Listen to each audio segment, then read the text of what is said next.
When you learn to build and scale an Airbnb business, one of the best surprises is finding out you don't need to own any properties to do it. One of the ways to do this is to become an Airbnb property manager.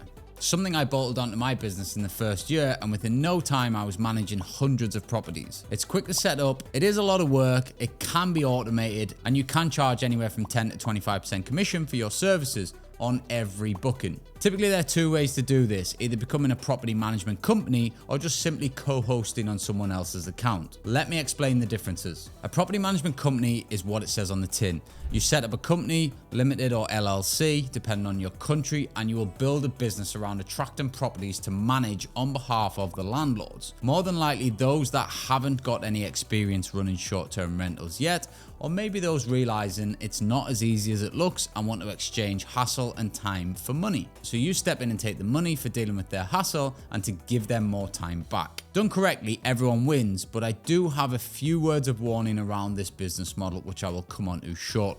Co-hosting is very similar, but with a slight difference. With co-hosting, you are going to join someone else's business and plug into their systems, their Airbnb accounts, etc. As Airbnb state themselves, a co-host helps listing owners take care of their home and guests. They're often a family member, neighbor, trusted friend, or someone the host has hired to help them with their listing.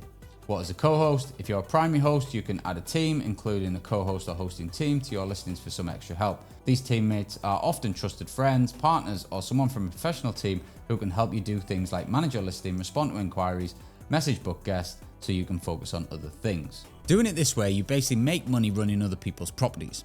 There is little to no investment on your part apart from your time, and you can scale much quicker than any other model because there is no capital investment required. So how much can you earn from doing this?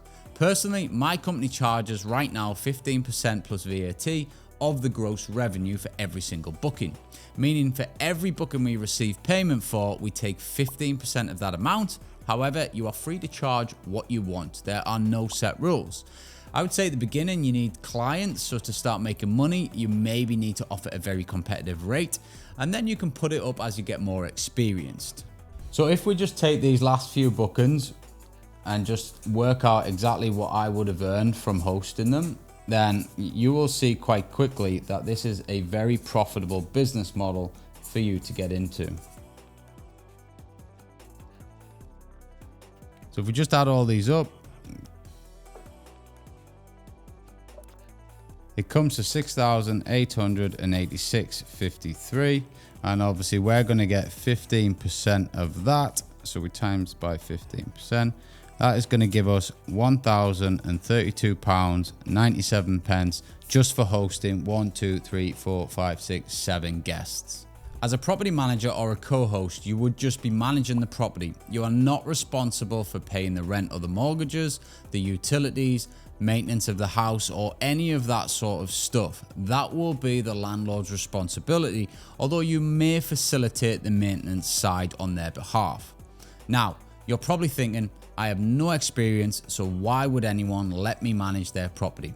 Well, there are a few skill sets that you can quickly learn to overcome this. Organization and follow-up are the key to being a successful property manager. Next up is fast communication and being available around the clock.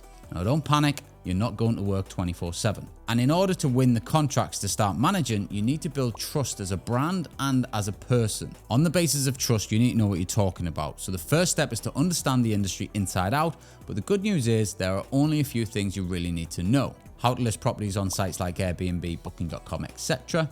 How to handle guest inquiries and sell them into the property. This is really easy. It's just like messaging your friends on WhatsApp all day. Making sure you make a pre-check-in phone call and ensure the guest has everything they need.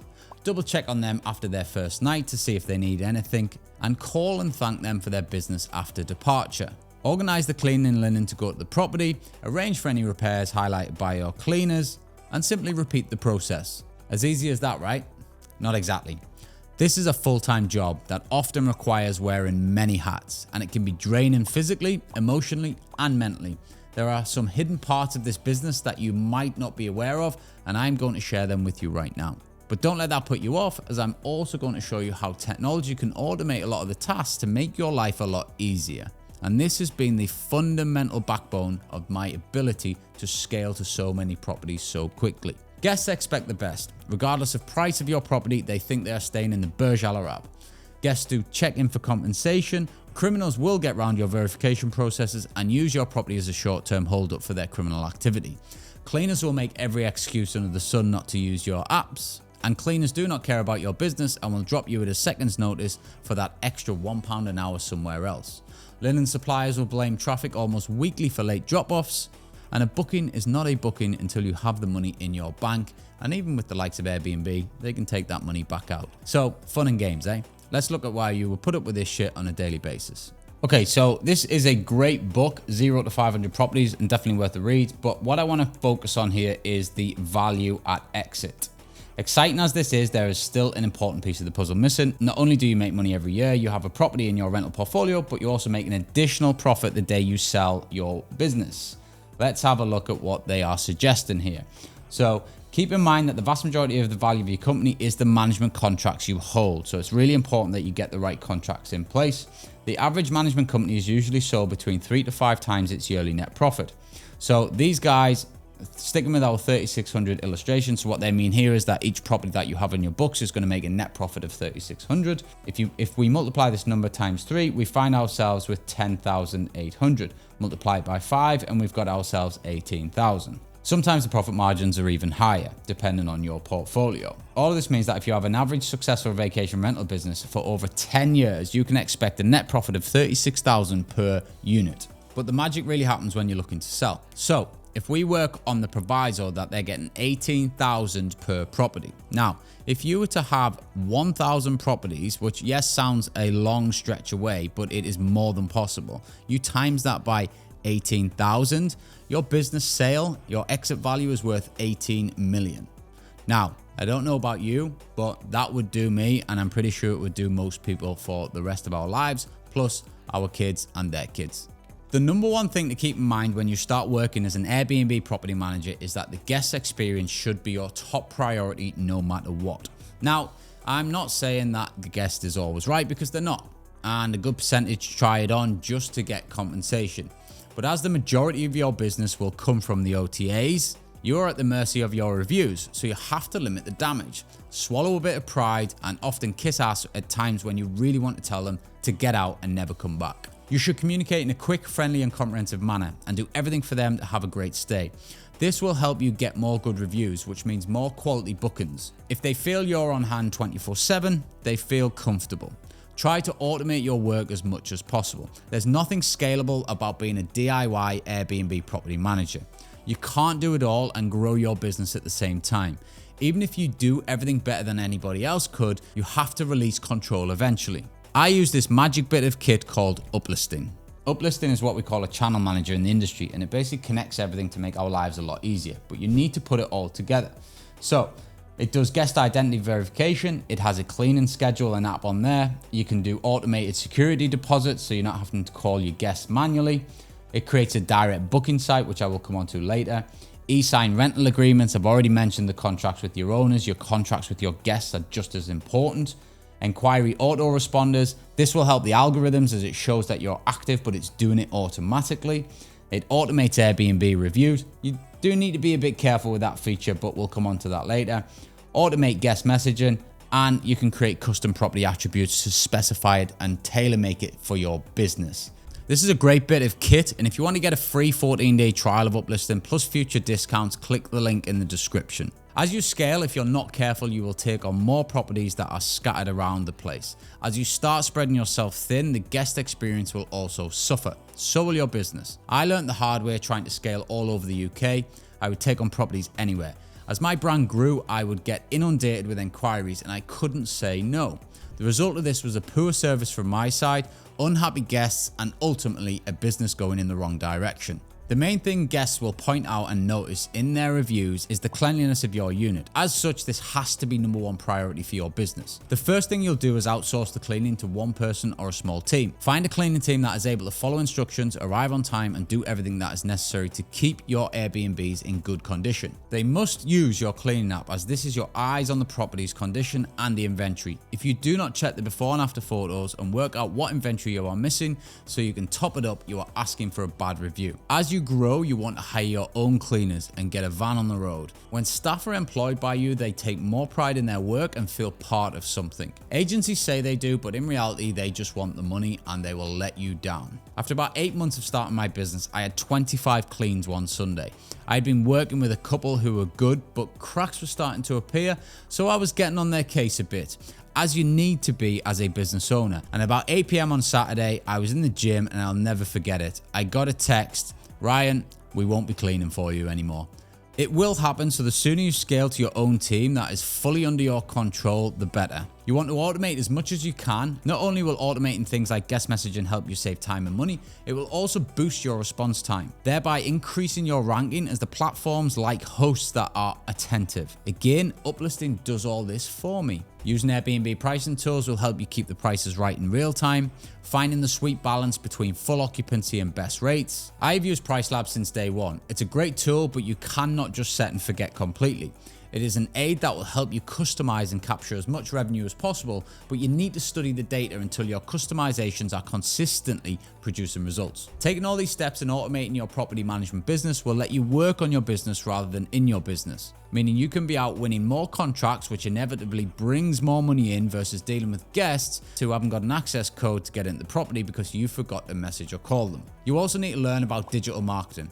As an Airbnb property manager, you're not only in charge of taking care of the guests and managing the property, you are in charge of the general success of the short-term rental business. That means you'll have to learn about marketing online and maybe even offline. It's not as simple as just publishing your listing on Airbnb anymore and then waiting for the bookings to roll in. You need to understand the algorithms of the booking channels and know what you need to do to rank highly at all times. Your first step will be to learn about Airbnb SEO.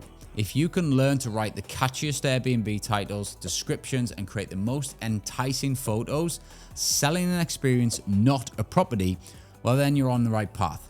Coming back to the algorithms, this is what Airbnb say on their website and is therefore a good clue as to what you need to do.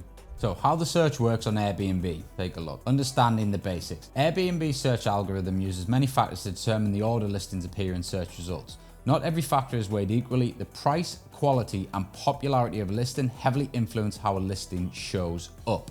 Okay, so reviews are really important, as is price. But really, the most important thing is becoming a popular property. Now, my tip to do this from the start is to price competitively out the gate. You might even go for a break even or a low price, which is below maybe what you want to achieve in the long run. However, if you get a booking at the very start of listing, say within the first few hours, Airbnb will see that as a popular property. Booking.com and all the other channels work in very similar ways. So if you master it for this, you'll nail it for everything else. So they will see it as a popular property, and what they will do is give it more exposure. You then get another booking and they see it as a real popular property. So they give it another one and so on and so forth. Then you start creeping your rates back up. What you don't want to do is overprice yourself, not get any bookings for the first few days, first few weeks, and then you're somewhere down on Airbnb's bottom list. Now, let me just explain why this works. If you imagine you've got one guest who wants to book, they're going to search Booking.com and Airbnb. So they're fighting for the commission. One guest can only pay one commission to one party. Airbnb or Booking.com are not going to show properties that aren't going to give them the best chance of earning the commission. So you need to make sure your property is popular and therefore they will show it more so that they are going to earn more money, because let's be honest, they look after themselves. They don't really care about your property, but they can use your property to try and steal business from their competitors. And that's why you need to know how the algorithms work and how to play them. Next up, you need to become a social media expert. Instagram can work pretty well for Airbnb properties. The more you push your brand out there, the higher the chance you will get bookings. And on that note, you need somewhere for them to go. So a direct booking website is a must for any property manager. However, a fancy looking website doesn't just cut the mustard. So this is my website, and I'm just going to run you quickly through what I've created over the years, testing analytics and data, which is really important. So first and foremost, you want to become a trusted operator. You can do this in several ways. Firstly is make sure that you have your IPRAC certificate in play. That echoes trust. They can go and register the booking with IPRAC, and should your property not exist, then they will get a full money back guarantee. It's insured by IPRAC, and therefore the guest has trust to be able to book on your website. When they are searching, you want to make it easy to search in different locations. And when they get through to the property side of things, you want to make it easy to book. We actually worked on more of a converting website than an aesthetically pleasing website, although I don't think it looks too bad, because ultimately we want to make it work. There's a great tool called Mouseflow where you can watch sessions on what users are doing on your website. We did a lot of analysis on this and we figured where people were dropping off and why. We improved it and we increased our booking rate by about 20 to 30%. Try to have an open mindset. If you really want to become an Airbnb property manager, you need to come at it as a business. You need to have the right kind of mindset to succeed.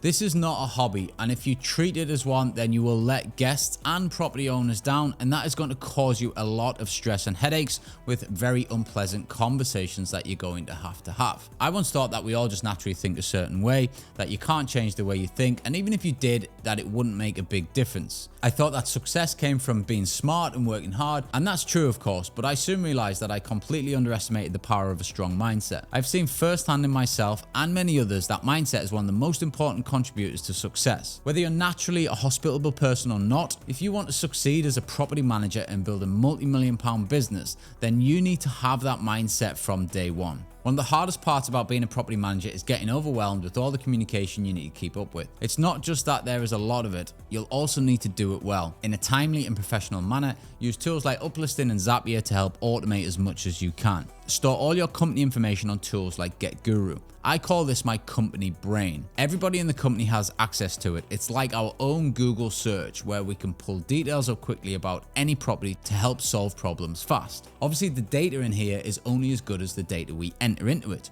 But if you build your company brain from day one, you are on the right track to success for sure. Set systems and boundaries for communicating with owners. Make sure to set up systems and processes for how the homeowner communicates with you. Keep a record of your communications and have a system for sending reports and following up with any issues. If you let them, owners can take up a lot of your time. Quite often I have had to tell an owner to back off and allow us to do the job they have asked us, as their questions can soak up a lot of time, which will reduce time available for managing their properties and improving the results. And 9 times out of 10, their questions aren't urgent. A great book to read on this topic is The Power of No. In the book, it says we make countless decisions each day that have drastic effects on our lives. We must learn to say no to the things that damage us so that we can say yes to health, abundance, and happiness. This is really true when it comes to business, and understanding that when saying no at times, it's actually going to lift you up and lift your business up. It is a game changer for your results. This is how I went from naught to hundreds of properties under management, and as we highlighted earlier, built a business that has a lifetime value and a saleable value. You can do the same with the right mindset, drive, and skill sets, which are all learnable, and hopefully you've learned a thing or two from this video. As always, any questions, pop them in the comments. Don't forget to subscribe and make sure you watch this video next.